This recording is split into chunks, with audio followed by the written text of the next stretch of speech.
इस सीज़न के पहले एपिसोड में ही हमें सुमेरे का चेहरा दिखाता है। और अब का जो सीन था वो ये था कि सुमेरे और मित्सो की शादी हो जाती है और उनकी लव लाइफ बहुत ही क्यूट से चल रही रहती है। लेकिन होता ये है कि एक टाइम में मित्सो को एक कैप्सूल मिलता है जिसे देख के उसे बहुत ज़्यादा अजीब लगता है और उसे शक होता है कि ये कोई किसी की साजिश है। अब आगे वो मित्सु जो रहता है वो अपना परमानेंट सेट पहन लेता है और सुमीरे को कहता है कि सुमीरे तुम भी जल्दी से अपना पाको सेट पहन लो। तो तभी वो दोनों फिर परमानेंट सेट अपना एक पहन लेते हैं और तैयार हो जाते हैं। वो तभी जो परमानेंट रहता है वो अपनी ताकत की मदद से उस कैप्सूल को तोड़ता है। तो तभी सुमीरे उधर से आती है और पूछती है कि इसके अंदर क्या है, क्या ये सच में एलियन है। तो तभी मित्सुओ बोलता है कि हाँ ये तो एक एलियन कैप्सूल है। खैर लेकिन इसके अंदर कुछ एक रखा हुआ, एक चिट्ठी रखी हुई है। तो तभी मित्सुओ उस चिट्ठी को निकालता है, उस चिट्ठी को वो पढ़ना स्टार्ट करता है। पढ़ने के तुरंत बाद मित्सुओ फिर आंसर देता है कि अरे ये तो एक इनविटेशन कार्ड है जो कि यूटाका ने भेजा है अपने प्लैनेट से। और यूटाका और मिनामी की शादी हो रही है। तो ये बात सुन के जो सुमिरे रहती है वो बहुत ज़्यादा मतलब उछल जाती है खुशी के मारे कि उनके फ्रेंड्स की शादी हो रही है इसलिए। और फिर मित्सुओ कहता है कि हमें वहाँ बुलाया है। तो तभी फिर सुमिरे जो रहती है वो मित्सुओ की तरफ देखती है। तो सुमिरे तो स्माइल कर रही थी मगर मित्सुओ चुपचाप मतलब इनविटेशन कार्ड को ही देख रहा था। तो तभी सुमिरे मित्सुओ से पूछती क्या हो मित्सुओ, क्या तुम खुश नहीं हो उनकी शादी से। तो तभी मित्सुओ कहता नहीं खुश तो हूँ मगर मुझे इस इनविटेशन कार्ड में कुछ गड़बड़ लग रही है। सुमिरे से पूछती कि क्या तुम्हें गड़बड़ लग रही है। तो वो कहता है कि यहाँ देखो, यहाँ पर एक शब्द लिखा हुआ है व्याह। तुम्हें थोड़ा सा अजीब नहीं लगा? क्योंकि यूटाका के प्लैनेट की भाषा कुछ और है।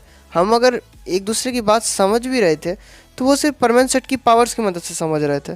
और इस तरह यहाँ पर व्याह शब्द का इस्तेमाल करना थोड़ा सा अजीब नहीं लग रहा है। और इसमें एक और अजीब बात यह है कि इसमें सारे के सारे शब्द हमारी भाषा से लिखे गए हैं और फिर ये चीज़ मुझे बहुत ज़्यादा अजीब लग रही है। तो तभी ये चीज़ देख के सुमिरे भी कहती कि हाँ हो सकता है ये किसी की चाल हो। लेकिन हम लोग के सिवाय, बर्ड प्लैनेट के लोगों के सिवाय किसी को पता ही नहीं है कि यूटाका नाम का कोई परमैन भी मतलब यहाँ आया था या फिर कभी कुछ हुआ था, हम लोग ने उससे मिला था, हम लोग का फ्रेंड है। लेकिन तभी जब दोनों ये चीज़ सोच रहे थे तभी परमैन का बैज बजता है। परमैन बैज को उठाता है और फिर उधर से बर्डमैन रहते हैं। बर्डमैन बोलते हैं और परमैन कैसे हो। तो तभी परमैन बोलता है हाँ परमैन मैं ठीक हूँ, मुझे आपको एक बहुत ही ज़रूरी बात बतानी है। बर्डमैन भी बोलते हैं कि हाँ मुझे भी तुम्हें एक बहुत ज़रूरी बात बतानी है। तो तभी मित्सो बर्डमैन को बताता है कि उसके किचन में अचानक से एक एलियन कैप्सूल आ गया था और जैसे ही उस कैप्सूल को वो तोड़ता है उसके अंदर एक चिट्ठी रहती है जिसमें लिखा हुआ यूटाका और मिनामी का शादी होने वाली, मतलब ब्याह होने वाला है। और इसमें सारे शब्द हमारे भाषा से लिखे गए मगर एक व्या पंजाबी शब्द आ गया। तो ये मुझे एक बहुत ही ज़्यादा अजीब लग रहा है क्योंकि यूटाका को भी हमारे भाषा बिल्कुल भी आता ही नहीं था। हम लोग परमानेंट सेट की मदद से एक दूसरे की भाषा समझते थे। और सिर्फ व्या से ही नहीं, मतलब पूरे लेटर से ही मुझे अजीब लग रहा है क्योंकि पूरा लेटर मेरे भाषा में लिखा गया है। मैं बिना परमानेंट सेट की मदद से भी उसे पढ़ सकता हूँ। तो ये बहुत ही अजीब बात लग रही है बर्डमैन। मुझे लगता है किसी ने फिर से हमारे खिलाफ साजिश की है। तो तभी बर्डमैन ये सुन के बहुत ज़ोर ज़ोर से हंसने लगते हैं, बोलते हैं अरे वो मैंने तुम्हें भेजा है। देखो असल में हुआ ये था कि यूटाका जो है उसने मतलब मुझे कार्ड भेजा था क्योंकि उसकी शादी होने वाली है। और फिर उसने कहा था कि उसे धरती की भाषा नहीं आती है इसलिए मैं उसे कन्वर्ट करके सेंड कर दूँ तुम्हारी उसी की तरफ से, इसलिए मैंने उसे तुम्हारी भाषा में कन्वर्ट किया है। तो तभी मित्सो बोलता तो यहाँ पर ब्याह शब्द क्यों। तो बोलता अरे मैं आजकल पंजाबी गाने बहुत ज़्यादा सुनता हूँ, तुम कहो तो मैं एक गाने तुम्हें सुनाऊँ सा। लेकिन तभी होता है मित्सो और जो सुमिरे रहते हैं वो उन दोनों ही चिल्लाने लगते, बोलते नहीं नहीं नहीं बटमैन नहीं नहीं नहीं, बोले हमें थोड़ा सा काम है, ठीक है नेक्स्ट टाइम हम आपका गाना पक्का सुनेंगे। मैन कहते हैं चलो कोई बात नहीं, ठीक है फिर अगले बार। खैर वो सब छोड़ो, तुम्हें पता चल गया ना, और भी कुछ पूछना है। तो वो मित्सो बोलता है नहीं नहीं लेकिन आप कुछ बोल रहे थे, कुछ ज़रूरी बात। तो तभी बर्डमैन कहते कि नहीं मैं भी वही कह रहा था कि उन लोगों की शादी होने वाली है। तो मुझे लगा कि तुम्हें मिल ही गया होगा तो इसलिए मैंने सोचा कि तुम्हें कॉल करके ठीक से बता दूँ। उसके बाद परमैन और बर्डमैन दोनों में ही कुछ बात होती है। उसके बाद फिर फ़ोन कट जाता है। उसके बाद डायरेक्ट हमें सीन दिखाया जाता है मॉर्निंग का। मित्सो की आँख खुलती है। मित्सो जैसे ही उठता है वो देखता है कि उसके पूरे रूम में कपड़े बिखरे हुए रहते हैं। तो मित्सो को ये देख के थोड़ा सा अजीब लगता है इसलिए वो दूसरे रूम में जाता है। वो देखता है कि बहुत हर जगह कपड़े ही कपड़े फैले हुए रहते हैं, मतलब उसके रूम में। और फिर वो ड्रेसिंग रूम जहाँ चेंजिंग रूम रहता है वहाँ जाता है, वहाँ भी कपड़े पूरी तरह से बिखरे हुए रहते हैं। वो देखता है कि जो सुमीरे है वो कपड़े पसंद कर रही है, कुछ मतलब यूं ही पहन वहन के देख रही है, पहले पहन रही है फिर खोल के दूसरा पहन रही है ऐसे। तो तभी मित्सु उससे जाके पूछते है, सुमीरे तुम ये क्या कर रही हो?" तो तभी सुमीरे उसको कहती है कि अरे नहीं कुछ, वो आज पार्टी है ना, तो मैंने सोचा इसी तरह उसके कुछ कपड़े निकाल लूँ, क्योंकि यार जहाँ भी शो के लिए जाती हूँ वहाँ पर तो उन्हीं के कपड़े मिलते हैं ना पहनने के लिए, इसलिए। तो और मैंने बहुत दिनों से अपनी अलमारी भी नहीं खोली थी, सोचा खोल दूँ। तो वो लोग तो वही कर रहे थे। तो तभी मित्सु बोलता है कि अरे पार्टी शाम को है, अभी थोड़ी है। तो तभी सुमीरे बोलती है कि हाँ शाम में तो क्या हो गया भाई, अभी से तैयारी करके रखेंगे तब ना, शाम में लेट नहीं होगा। तो सुमीरे फिर मित्सु से फिर से कहती है कि हे मित्सु चलो ना आज शॉपिंग करके आते हैं, बहुत दिनों से हम दोनों साथ नहीं गए। तो अभी मित्सु कहता है कि मगर कैसे, अगर तुम चलोगी तो भीड़ तो ऑटोमेटिक लग ही जाएगी। तो सुमीरे कहती है कि कोई बात नहीं, हम लोग अपना चेहरा ढक के चलते हैं, चलो। उसके बाद प्लान ये बनता है कि वो दोनों शॉपिंग जाएंगे। वो दोनों अपना बढ़िया से फेस वेस कवर कर लेते हैं, अपने कार से मार्केट की ओर जाते हैं। वहाँ पर एक मॉल रहता है जहाँ पर वो लोग जाते हैं शॉपिंग करने के लिए। मित्सु और सुमीरे दोनों अपना चेहरा ढके हुए थे और फिर शॉपिंग करना स्टार्ट कर देते हैं। सुमीरे बहुत सारी चीज़ें खरीदती है। उसके बाद फिर मित्सु को अचानक कॉल आ जाता है, कोई एक इंपॉर्टेंट कॉल के कारण। वो सुमीरे को कहता है कि सुमीरे तुम शॉपिंग करो, मैं मुझे कॉल रिसीव करना हुआ इंपॉर्टेंट है। तभी सुमीरे कहती है कि ठीक है तुम अपना कॉल बात करो, जितना जल्दी हो सके उतना जल्दी आना, लेकिन ठीक है मैं तब तक शॉपिंग करती हूँ। तो फिर मित्सु जो रहता है वो उधर तरफ बात करने चला जाता है। यार सुमीरे एकदम पूरा भर मन शॉपिंग करती है, बहुत ज़्यादा। उसके बाद जब नीचे वाले फ्लोर का जितना भी कपड़ा का शॉपिंग होता है वो कंप्लीट हो जाता है, वो तभी फिर मित्सुओ को अपने हाथों से इशारा देती है कि वो टॉप फ्लोर पे जा रही है कुछ ख़रीदने के लिए। और वो जो मॉल रहता है वो सिर्फ 3 ही मंजिल का रहता है, तो वो सबसे टॉप पे चली जाती है कुछ खाना का ख़रीदने के लिए, और फिर वो ख़रीदना स्टार्ट कर देती है। जब उसका शॉपिंग जब कंप्लीट हो जाता है तो वो फिर नीचे आने के लिए सीढ़ियों का इस्तेमाल करती है, लेकिन उसके वो देखती है कि एक सीढ़ी ऊपर भी जा रही है, लेकिन वो उसके बगल में लिखा हुआ है कि ऊपर अभी भी कंस्ट्रक्शन चल रहा है। तो उसे लगता है कि हाँ ऊपर में कंस्ट्रक्शन चल रहा होगा, इसलिए वो वापस नीचे जाने लगती है। लेकिन तभी ऊपर से कुछ आवाज़ें आती हैं, उसे लगता है कि शायद कुछ लोग कंस्ट्रक्शन वाला हटाना भूल गए होंगे, इसलिए वो ऊपर जाती है। वो जैसे ही ऊपर जाती है वो देखती है कि एक छोटे से बच्चे को कुछ लोग परेशान कर रहे हैं। ये बात सुन के सुमीरे को इतना ज़्यादा गुस्सा आ जाता है, ये देख के इतना ज़्यादा गुस्सा आ जाता है कि उसके बाद वो अपना पाको सेट पहनती है और उन गुंडों का ऐसा ऐसा मार मारती है, ऐसा मार मारती है कि मुंह कान आँख नाक सब थकूच देती है, कूट के पीट के, और फिर फाइनली उसे बचा लेती है और फिर नीचे भेज देती है। उसके बाद फिर हमें सीन दिखाया जाता है मित्सुओ का। मित्सुओ यहाँ कॉल मतलब बढ़िया से बात कर लेता है और फिर जितने भी चीज़ें रहती है वो सब क्लियर करके कॉल कट करता है। यहाँ पर तब तक वो देखता है कि सुमीरे वहाँ आ गई है। वो कहता है कि अच्छा सुमीरे तो तुम सारा शॉपिंग हो गया? तो सुमीरे कहती है हाँ सारा शॉपिंग हो गया और एक बहुत ज़रूरी काम भी था, उसे भी मैंने निपटा लिया। तो मित्सुओ ये सुन के स्माइल करने लगता, बोलता है ऐसा क्या काम था? तो बोलता नहीं एक छोटा सा काम था जिसे मैंने कंप्लीट कर लिया, वो अचानक आ गया था। तो तभी फिर वो दोनों मॉल से निकलते हैं। हमें सीन फिर से कार का दिखाता है। यहाँ पर मित्सुओ फिर सुमीरे को एक जूस देता है पीने के लिए, बोलता है इसे पियो। तो फिर जो सुमीरे रहती है वो उसे पीने लगती है और फिर मित्सुओ बोलता है कि तुमने इतना ज़ोर से क्यों मारा कि उसके मुंह से ही खून निकल गया।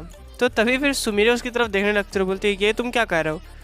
तो मित्सुओ बोलता है कि हाँ मैं जानता हूँ तुमने किसी को मारा है और इतना ज़ोर से मारा है कि उसके चेहरे से खून निकल गया। तभी सुमीरे बोलती है कि अच्छा क्या प्रूफ है तुम्हारे पास? तो वो बोलता है कि देखो तुम्हारी उंगली में भी खून लगा हुआ है, पहले उसे साफ तो कर लो, कोई देखेगा तो फालतू का तुमको उठा के लेके चल जाएगा। उसके बाद सुमीरे उसको पूरा का पूरा कथा सुनाती है और कहती है हाँ ये सब हुआ। ये बात सुन के मित्सुओ बोलता है कि अरे यार माना कि वो लोग खराब थे यार, लेकिन फिर भी इतना जोर से क्यों मारा कि जबड़ा ही उनका तोड़ दिया। बाप रे कितना दर्द दे रहा होगा उनको। तो तभी फिर सुमीरे कहती है कि तुम उन लोगों का बात छोड़ो और तुम गाड़ी आगे चलाओ, बुरे कर्मों का बुरा नतीजा होता है। उसके बाद फिर मित्सुओ गाड़ी आगे बढ़ाने लगता है। तो जब वो घर जा रहा रहता है तभी वो देखता है कि बहुत एक भीड़ है, बहुत सारे लोगों की जो कि एक तरफ भाग रहे हैं। ये देख के उसे थोड़ा शक होता है कि कुछ ना कुछ गड़बड़ जरूर है, इसलिए वो गाड़ी को उधर ही मोड़ लेता है। वो जैसे ही आगे जाता है वो देखता है कि कई सारी झोपड़ियों में जो वहाँ के जो गरीब लोग हैं उनके झोपड़ियों में किसी न किसी तरह आग लग गई है और आग बहुत ही भयंकर तरह से लगी हुई है। तो ये चीज़ देखते ही तुरंत अपनी गाड़ी को थोड़े से दूर जाके पार्क कर देता है और फिर जहाँ पर आग लगी हुई थी वहाँ पर 2 सुपर हीरोज़ आते हैं, परमैन और पाको। वो दोनों बहुत ही मतलब मेहनत किसी तरह सारे बच्चों को बाहर निकाल लेते हैं और मतलब काफ़ी हद तक नुकसान हो गया था। और बहुत सारे वो लोग देखते हैं कि बहुत सारे ऐसे भी लोग हैं जो एक ही चादर पूरा बॉडी को कवर किए हुए एक ही चादर से। तो ये चीज़ सुमिरे देखती है और वो मतलब मित्सो से पूछती है क्या हम अपने कपड़े इन्हें दे दें। मित्सो कहता है कि जो हम पहने हुए।